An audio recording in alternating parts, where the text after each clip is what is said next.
And all of a sudden, everything just changed. He just came in front of me and he grabbed my hands behind my back and he took a knife. He told me to shh.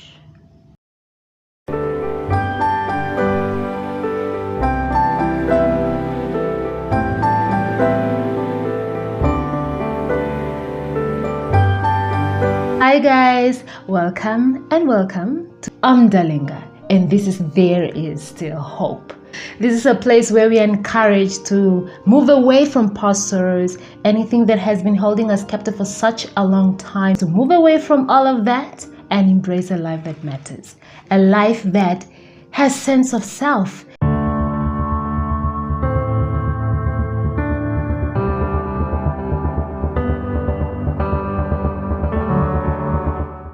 We're back again with Mora's story. We aren't complete. We're still getting to the happier part.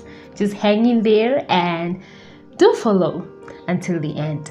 Today we're back with part 4. I just want to clarify something before we get into Mora's journey. That There Is Still Hope is a place where we encourage those who are broken, those who are deserted, those who have no one, those who are going through a tough time, just to tell them that they should hold on and they shouldn't give up. There's a better tomorrow. Stories such as Mora's story is not to discredit anyone. It's not to make somebody look bad. It's just to come out and tell people that these things are happening in our community. They are happening in our country. Children are mistreated. People are being abused. And despite all that is happening to them, to encourage them not to give up, that their story can still turn out a beautiful story. As bad as it might look, there is a better tomorrow, that they shouldn't give up and they should know that there is still hope. Well, that is the reason for all of this. If you have not been following Mora's journey, it is in part 1, it's in part 2 and 3. It's all on my channel. Please make time and do go through. With that being said, let's look into Mora's journey.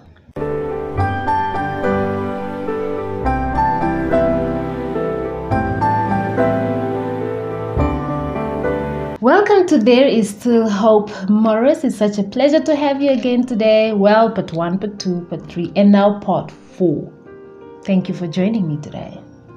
Thank you so much. Thank you guys for having me. Okay. In the last video, you actually indicated that eventually your mother came and asking you why you dropped out of school. How did you feel? I had a lot of questions. Questions like, okay, I understand she's my mom, but I was like, where was she? Why would she allow everything that happened to me happen that way? And why would she come, like all of a sudden she just came just to come and beat me or to come and hear why I dropped out? So really, I couldn't connect the two, because I was just confused. Like, where was she when I was going through what I went through? Because she was supposed to be there to protect me, right? But it is what it is. Okay, what happened next? She took me to her village and she introduced me to my stepfather. And when I was staying there with them, I started assisting in this kindergarten as a teacher, and I worked there for about 2 to 3 months. Then I quit. So my stepfather then left to Ochiwarongo, and then one day he just called me that he got for me a job in Ochiwarongo as a bar lady. And I thought of, like, why not? I just have to go because I'm a lady and I should have something to buy for myself, some cosmetics. What happened next? Arriving at your new job. Arriving at my new job, it was not easy. I grew up with my grandmother, so dealing with drunk people, it was not easy. I was not comfortable at all. I worked there for about 2 to 3 weeks and I quit. But before I quit, something terrible happened. It was in 2011, October. I do remember very well. My mom was at the north by that time, and I was not staying with my stepfather. We were staying at different houses. I went to work as usual, and my stepfather came around 9:30 there because I knocked off at 10. He told me that he will escort me home, and I knocked off, and then we went. When we were on our way, we were talking, and all of a sudden everything just changed. He just came in front of me, and he grabbed my hands behind my back, and he took a knife. He told me to shh. So I was just there. I was a little bit confused. Like, why? He told me not to even shout. I must not even say a word. And then before I knew it, he just put that knife here, like on my neck. I can feel the sharpness of the knife. And he told me to follow him, which I did. It was dark and no one was coming. I looked everywhere. No one was coming. He was still holding my hands behind my back, and the other hand is holding the knife. And I was just following what he was telling me to do, because he was holding me. He was telling me to walk. I will reach to this place. He told me to take off my clothes.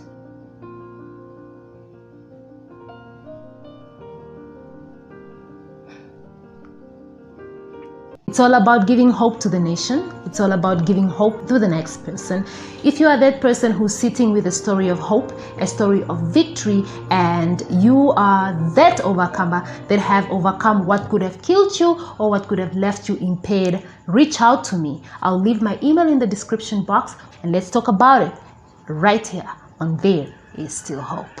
And then he raped me. And he even had a guard to escort me again. And he told me not to say it to anyone. So he took me to the place where I was staying. And I couldn't open up to anyone. I couldn't open up to anyone because the people that were there, they might not even believe me. I was there. I felt alone. I felt so much pain. I felt so disgusted, like I looked at myself. And I asked myself questions and questions and questions, but no answers. I cried alone in my room. And I even began to miss the person that's always there for me, my granny. I started missing her so much. That same night, I tried to contact my mom. I texted her, but I didn't text her what happened. I texted her like, we need to talk, it's urgent. I tried to call her. She didn't pick up my calls. She didn't even reply to my SMSs. And I felt like, okay, maybe it's late, maybe she's sleeping. She'll come back to me in the morning. And in the morning, I waited for a text, for a response or anything, but she didn't even text me. It was around maybe 9 there. I was sitting outside the house in a tree. It's when a person came to me, and that was the first person that asking me why I was crying. I was in too much pain. So he came and asked why I was crying, and I didn't want to tell him because I thought it's just those people that like judging people. or maybe he want to laugh at me or something. And then he keep on insisting like I should tell him he will help me no matter what. And I told him. He got so angry and he told me to report the incident to the police, which I was scared just to talk with a police officer like this. I was so scared to do that. And I told him he must not report, and he kept on insisting that he is going to report the case, which he did. He did. And the next morning, my stepfather was arrested. And when my stepfather was arrested, my mom, that same day, my mom came from the north to Ochuarongo. And I remember I texted her, I called her, but she didn't even respond. She didn't call me back, she didn't do anything. And when she heard that the husband was arrested, he came. So he did not even come to the place where I was staying. She did not even call me or text me or do anything at all. She just came straight to the police station to lay a case against me for me to get arrested because I got her husband arrested.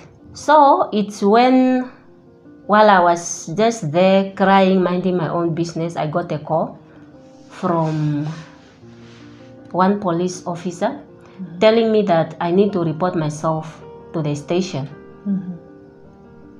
Which I did. I went there. But God is good. I didn't see anyone there. I looked everywhere at the reception, but I did not see anyone, and I decided to go back. Like, okay, I will just go back. On my way going back, I heard a voice behind me, Patema. And then I looked back, it was my mom. And I knew the way she was sounding, the way she was walking, and the way she was looking at me. She was maybe disappointed. Then I decided to go on the other side of the road. And she was there now. I'll beat you. You cannot come in my life and try to ruin me like that. Okay, I was just listening. I couldn't even say a word. I just looked at her. And I was like, okay. That's when now depression took place. This is Maura's story. It's not to discredit anyone. It's not to paint anyone bad. It's just to encourage anyone out there who's gone through this, that there is life beyond the pain. There is life beyond the disappointment. There is life beyond whatever it is that you have gone through. Others have gone through it. It's not that they ask for it. And we're speaking to one today. Stay tuned.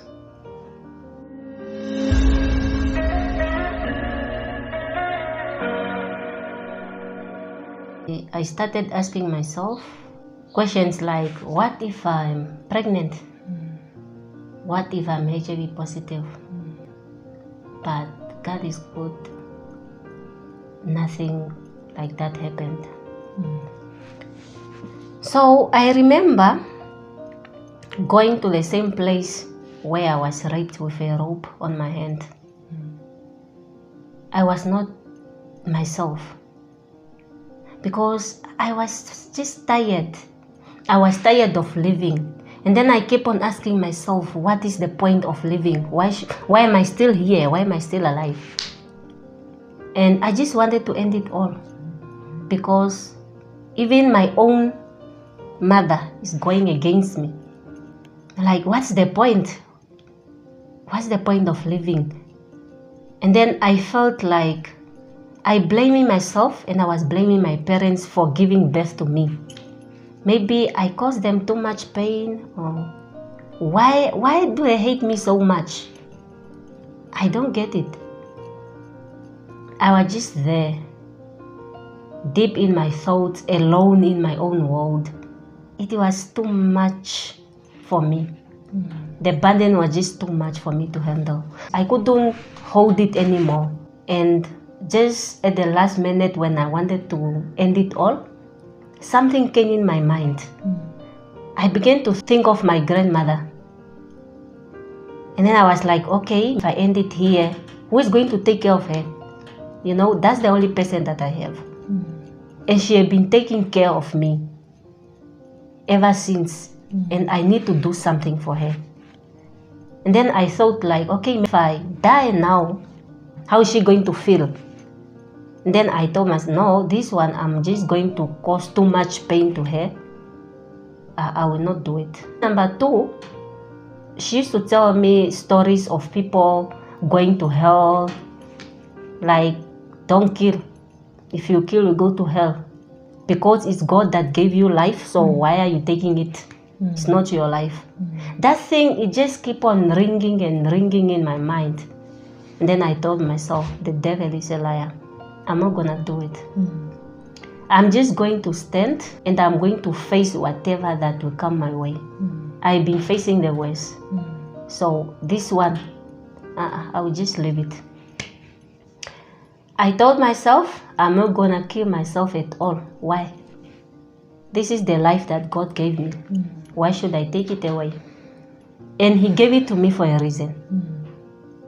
And then I left that place and I decided to go back home to my village, to my grandmother, to my best friend, which I did. And what happened next? Did you get to tell her what happened? The day I came home, there's always something. If I'm in pain, she can feel it. And then she keep on asking me questions. Are you fine? At first I was saying, yeah, Mekolo, I'm okay.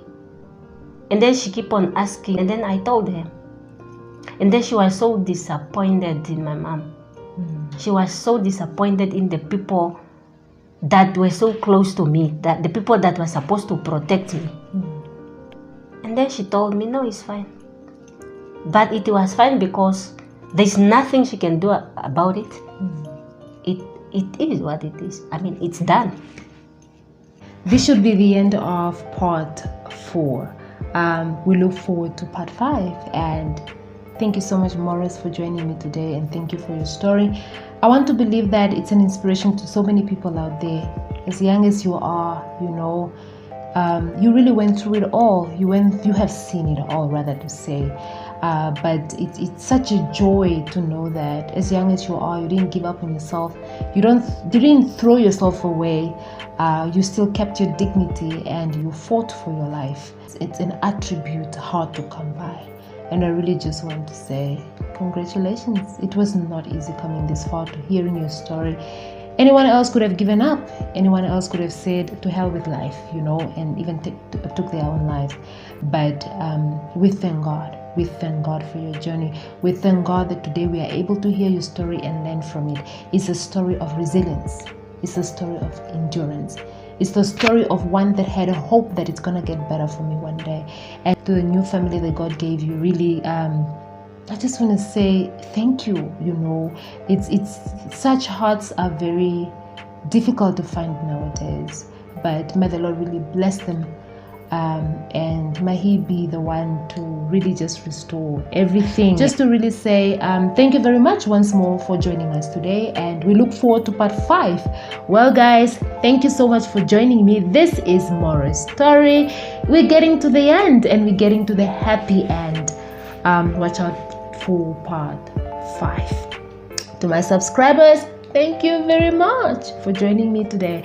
To anyone who's new, this is Ndalenga. And if you are one of those who have a story to tell, a story of hope, a story of resilience, a story of victory, something that you have overcome that could have destroyed you, that could have really left you in pain, but you beat it. We are talking about a victor today. We are talking of one who is an overcomer.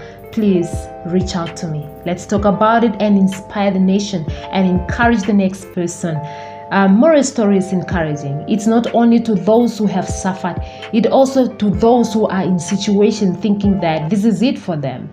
And she's literally saying that is not it. You can still overcome and you can still live the life that God has purposed you to live.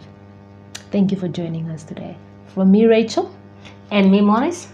Till next time. It's bye bye from us.